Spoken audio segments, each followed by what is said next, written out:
Bueno, sin lugar a dudas, como hemos avanzado, el día de ayer, pues, marcará un antes y un después de la historia reciente de este país.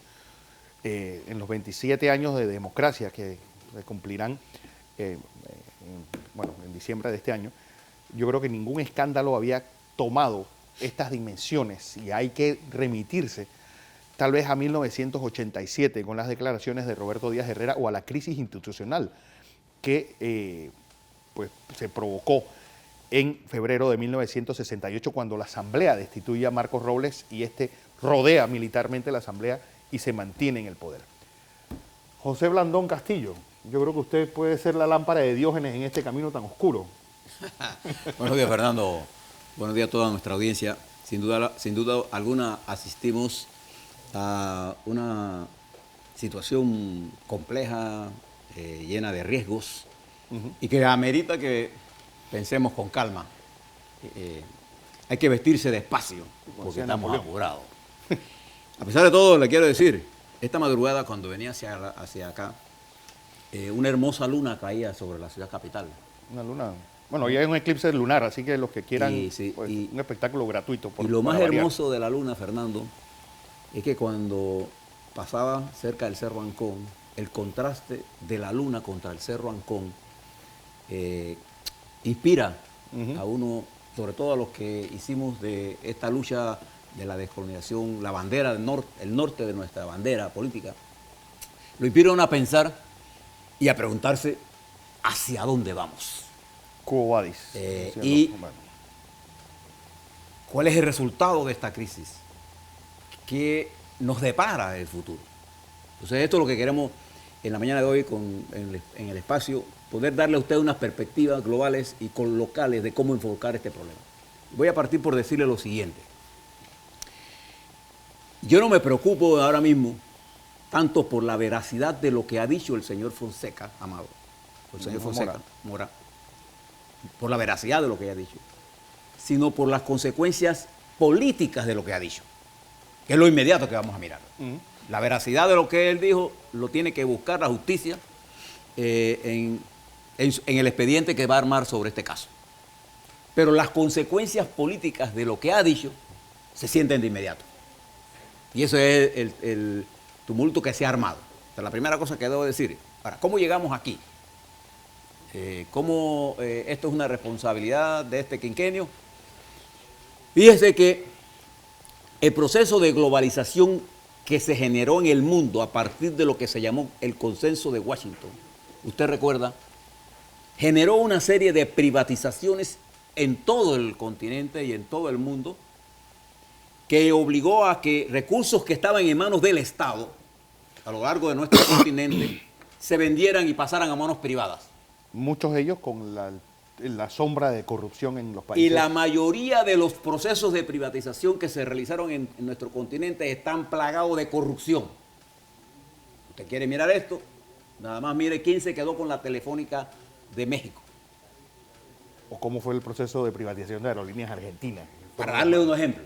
Entonces, ese proceso de privatización que coincidió en nuestro país con el proceso de intervención militar de la crisis que se generó en el 87, generó también una reforma económica y financiera en aras del comercio y generó todo este proceso de privatización y las ideas, las ideologías fueron derrotadas. Los partidos fueron literalmente liquidados y surgió un nuevo ícono de los políticos que se llama el dinero. Entonces los íconos políticos ya no eran los clásicos de la Revolución Francesa, de la Revolución Marxista, de la Revolución Liberal, sino eran los Donald Trump, ¿ah? Los Mario Conde. ¿Cómo se llama? Los grandes ricachones, los Carlos Slim, ¿no? Los señores de Microsoft, todos los grandes multimillonarios eran los íconos. Había sido derrotada la ideología, no había izquierda, no había derecha, solo el dios dinero gobernaba el mundo. Y eso ha hecho una crisis global. Nosotros no somos ajenos a esa crisis global.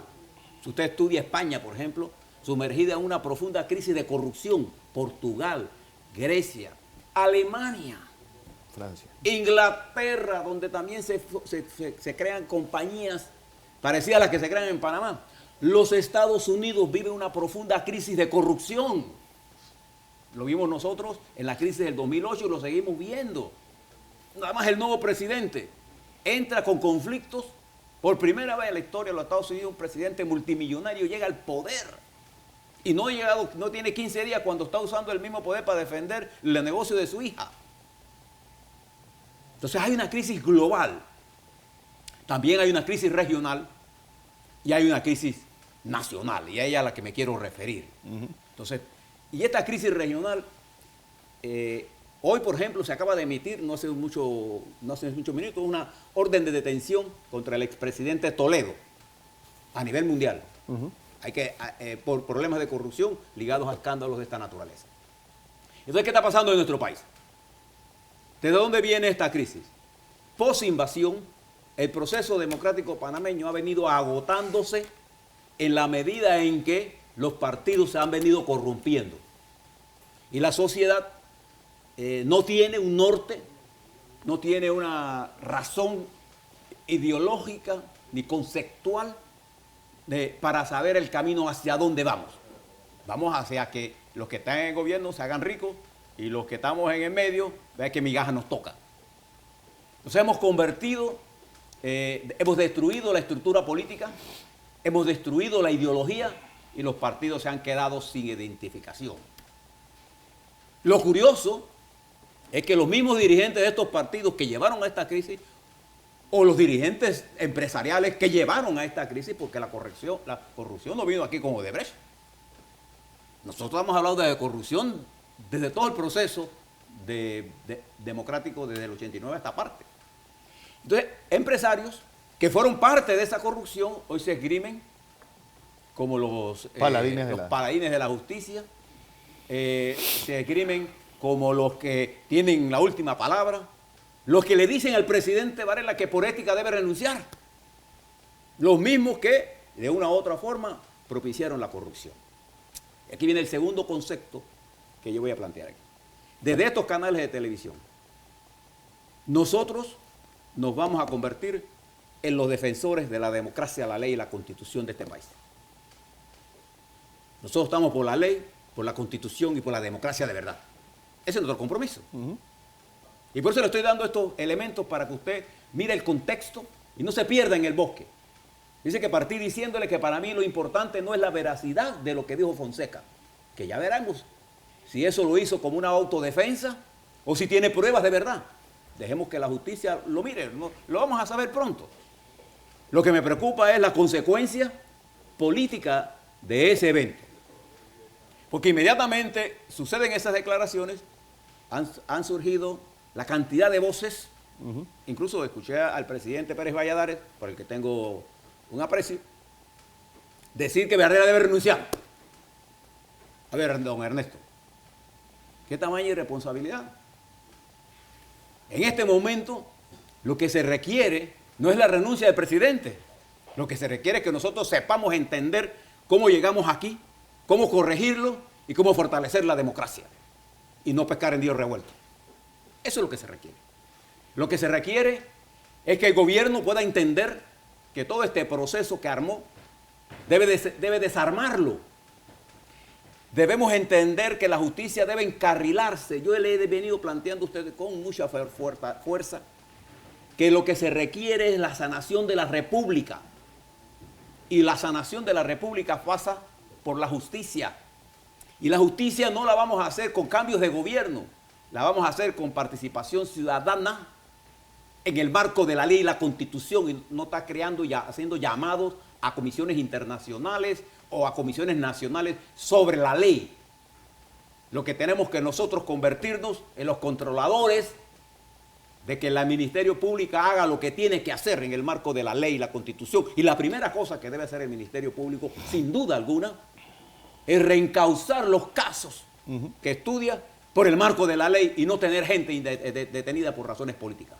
Es el caso del presidente de esta empresa. Entonces, fíjese en dónde estamos ahora mismo y cómo llegamos aquí. Una breve historia de los últimos 2 años. Usted recuerda enero del 2016. En enero del 2016, ¿qué se estaba discutiendo en el país? La elección del presidente de la Corte Suprema de Justicia y ya unos días antes, la elección de 2 magistrados de la Corte Suprema de Justicia. Y son estos 2 magistrados de la Corte Suprema nuevos que nombra el gobierno de Varela, quienes proponen, defienden, y yo expliqué con lujo de detalle cómo uno de los magistrados decía que él salía a defender la presidencia, el nuevo del señor Ayub Prado, porque era una persona que era de Colón, igual que él. Mira qué clase de argumento jurídico.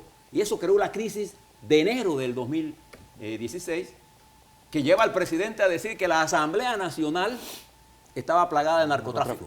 ¿Ustedes recuerdan eso? Y esto generó toda una serie de crisis a lo interno, mientras habrían procesos contra el pasado gobierno sin causas reales. Y ahí estuvo detenido, por ejemplo, el ministro de Seguridad de Gobierno, José Raúl Mulino. Fran de Lima. Y ahora, los auditos de la Contraloría dicen que no hubo ningún acto irregular en eso, pero él tuvo 6 meses preso y tiene un proceso. Igual que estuvo el ministro de Lima, igual que ha estado otra gente presa. Entonces, el 16 se caracterizó por el surgimiento de las grandes contradicciones que la globalización ya traía para nosotros. Y entonces surge el escándalo de Panama Papers. Ustedes recordarán en abril, cuando el mundo, más de 179 periódicos del mundo emprenden una campaña atroz contra la República de Panamá y advertíamos que esto iba a ser un grave problema para este país. Nosotros lo advertíamos. Y durante todo ese proceso el mundo estuvo presionando a Panamá para transformaciones, pero a lo largo del año el país siguió enfrentándose, dividiéndose, fraccionándose, y para colmo de males, al fin de año estalla la crisis de Odebrecht. Y en el medio las minicrisis que ha venido llevando a una situación de falta de credibilidad, no solo en el presidente de la República, sino en el sistema político panameño. No olvidemos el caso Walker. Y en mayo, los Estados Unidos nos hace recordar que tiene sobre nosotros una llave de control y aplica la famosa lista Clinton y pone el sistema en aprietos, y nuestro sistema, que es el sistema de servicios, la plataforma de servicios, queda estremecida, porque esta crisis no solamente afecta a bufetes de abogados, este no es el único. También afecta a bancos, también afecta a nuestros seguros, a la industria del comercio. Y en medio de todo eso entra en crisis nuestra principal plataforma de servicio, que es el Canal de Panamá, que está ahora mismo bajo fuertes cuestionamientos. Ese es el marco en el que nosotros tenemos que movernos. Y ayer lo que hace el señor Fonseca es, vuelvo a reiterar, yo entiendo su estrategia política de atacar para decir yo soy una víctima. Pero todos los estudios que yo tengo de la participación de esta firma en actos internacionales que han provocado la caída de primeros ministros indican que cosas malas estaban pasando en el manejo que tienen ciertas firmas de abogados sobre estas offshores que sirven de verdad para esconder dinero, que sirven para evadir impuestos, que sirven de instrumento del crimen organizado en cualquiera de sus facetas para canalizar sus ganancias ilegalmente. Y esa plataforma la tenemos que cambiar. Eso ya murió. Entonces, esto va a traer investigaciones paralelas, porque otros bufetes de abogados panameños están involucrados en esto que la Procuradora llama ahora muy rápidamente un lavado de dinero. Pero si usted estudia el caso concreto de Brasil, de Lavallato, que se le sigue al señor Fonseca, por este caso en particular, por la compra de una residencia que se le atribuyó originalmente a que era una coima que se daba hacia el presidente Ignacio Lula da Silva. La Fiscalía de Brasil tuvo que reconocer que allí no había ningún caso. Porque lo que hubo en Brasil, aparte de los problemas de corrupción, fue el golpe de Estado que le dieron a Dilma Rousseff, que era la única realmente que no estaba metida en la corrupción y la atacaron de un problema administrativo y la sacaron del paso. La oligarquía brasileña decidió que los trabajadores no debían mandar más y dio un golpe de Estado en Brasil. Y hoy en Panamá, la misma poder económico que apoyó al presidente Varela impulsa esta acción de contragolpe y de llevar al presidente contra las cuerdas para pedir luego su cabeza y ellos montar su propuesta. ¿Y por qué? Hoy, la situación política de este país le da el papel más preponderante como partido de oposición a Cambio Democrático. Y yo los veo aterrorizados a este sector que Cambio Democrático vuelva al poder. Porque el Partido Revolucionario Democrático se encuentra atrapado en una lucha interna que si no lo logran superar, estarán derrotados. Y el presidente Varela, con su actuar en estos 2 años y medio, ha permitido el fortalecimiento en la opinión pública de Cambio Democrático como opción. Pero todavía ningún partido en este país, ni ninguna fuerza social, tiene la capacidad de convertirse en alternativa del poder frente a una salida del presidente Varela. Y entonces intentar sacar al presidente se constituye en una de las más infantiles barbaridades que podía cometer el sistema político panameño, porque ustedes no tienen idea de lo que significa la interrupción de un proceso democrático, el aislamiento que eso nos llevaría, el efecto que eso tendría en el sistema económico panameño. Y mucha gente alegremente renuncia a fulano, rusando a sultano. Y también le dijimos a ustedes que nosotros estaríamos aquí. Pensábamos que iba a ser dentro de 2 años. Defendiendo la legalidad de los procesos que se sigan contra la administración Varela cuando salga del poder. Le dijimos que lo íbamos a hacer. Por eso quiero reiterar que yo pido para el señor Fonseca y para el señor Jürgen Mossack que se le respeten sus derechos ciudadanos, que no se viole el debido proceso y que se les trate en el marco de la ley y el respeto que se merecen ellos como ciudadanos de este país. Y respeto igual que pedimos para los procesos que se llevaron al margen de la ley y la Constitución, y inmediatamente el ataque directo de que esto lo paga Martinelli, porque el que no tiene argumento utiliza tonterías para explicar. Entonces, fíjate, Fernando, hoy la nación panameña vive un episodio más de la crisis en desarrollo, porque esta crisis no ha llegado a su cresta. Esta es una crisis en ascenso. Y ese ascenso toma una velocidad más allá de lo que resiste la carrocería social de la nación. Ese es el peligro. Porque ocurre en el momento que no hay fuerza de unidad que pueda concertar las opiniones de la nación panameña. Y hoy, los obreros de la construcción están en la calle. Van para la calle al mediodía. Y dentro de este marasmo, nuevas fuerzas saldrán del seno de la sociedad. La nación no va a desaparecer. La nación puede cambiar sus dirigentes y los va a cambiar, de eso no tengan duda. El problema de nosotros ahora es qué debemos hacer todos los ciudadanos del país para que ese cambio se dé en forma democrática y con respeto a la ley y a la Constitución vigente. ¿Quién toma las sillas vacías? Ese es el gran problema que nosotros tenemos. En un proceso revolucionario la toma el que asalta el poder, pero la mantiene solo si tiene, pues no hay fuerza. La fuerza pública panameña es una fuerza que también está inmersa en toda esta estructura de corrupción. No nos llamemos engaño. Entonces, lo que se puede crear es la anarquía. Y eso es lo que precisamente debemos evitar. Y yo recuerdo, por ejemplo, en el gobierno del presidente Endara, y que tenía la ventaja Endara de que tenía gente de mucho talento en su gobierno, mucha capacidad política. Cosa que no ocurre ahora mismo. Que es una de las grandes debilidades de la administración Varela, es la falta de equipos políticos para entender la crisis. Cuando sale la democracia cristiana, el PRD jugó un papel de estabilizador de ese gobierno. Igual que cuando Mireya entró en crisis, el PRD jugó un papel estabilizador. Y Mireya lo jugaba cuando Pérez Valladares tenía problemas también. Digo, nomás no hay que olvidar que la primera persona con la cual se reúne Pérez Valladares cuando pierde el referéndum es con Mireya Moscoso. Así mismo es. Así mismo es. Y había la capacidad política de entenderse. Hoy hemos perdido la capacidad de entendernos políticamente porque hemos creado suficientes barreras para aislarlo. ¿Cómo puede Cambio Democrático ir a una mesa de negociación teniendo gente presa? A ver. O con procesos inventados. O con procesos amañados al margen de la ley.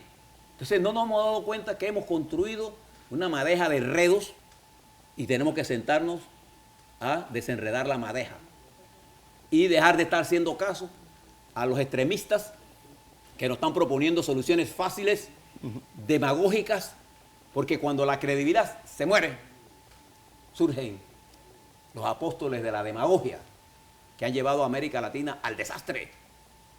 Entonces, creo que en este momento la bola está en manos del presidente. A mí, personalmente, no me gustó el discurso del presidente porque este es un momento de orientación.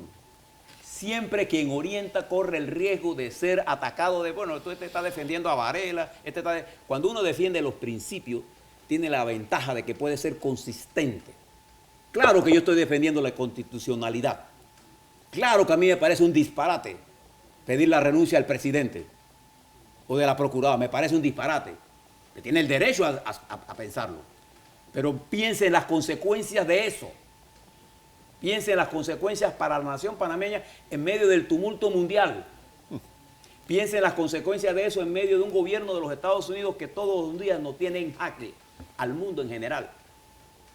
Ayer nada más el presidente de los Estados Unidos se enfrentaba a sus senadores atacándolos y atacando a la justicia. Anoche tuvo que pegar un retroceso cuando dijo que echaba para atrás su intención de revisar la política de una sola China y dijo que se mantenía la política de una sola China. Es un gran avance. Pero el mundo está sobresaltado. El mundo está convulsionado. Y Panamá es parte de ese mundo. ¿Cómo resolver esta crisis? Esa crisis la tenemos que resolver con la inteligencia de todos los panameños, de todos los partidos políticos, de todos los empresarios, de todos los trabajadores, que unamos esfuerzos para entender la gravedad. ¿Qué cosas nosotros tenemos que hacer? A ver. La primera cosa que tenemos que hacer es que tenemos que hacer que la justicia funcione.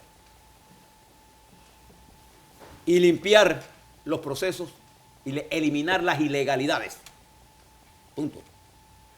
La segunda cosa, una vez que suceda eso, necesitamos un acuerdo político entre las fuerzas que han estabilizado y pueden estabilizar políticamente el país para aislar a los sectores anarquistas y permitir una recomposición de las fuerzas políticas para que Varela termine su periodo.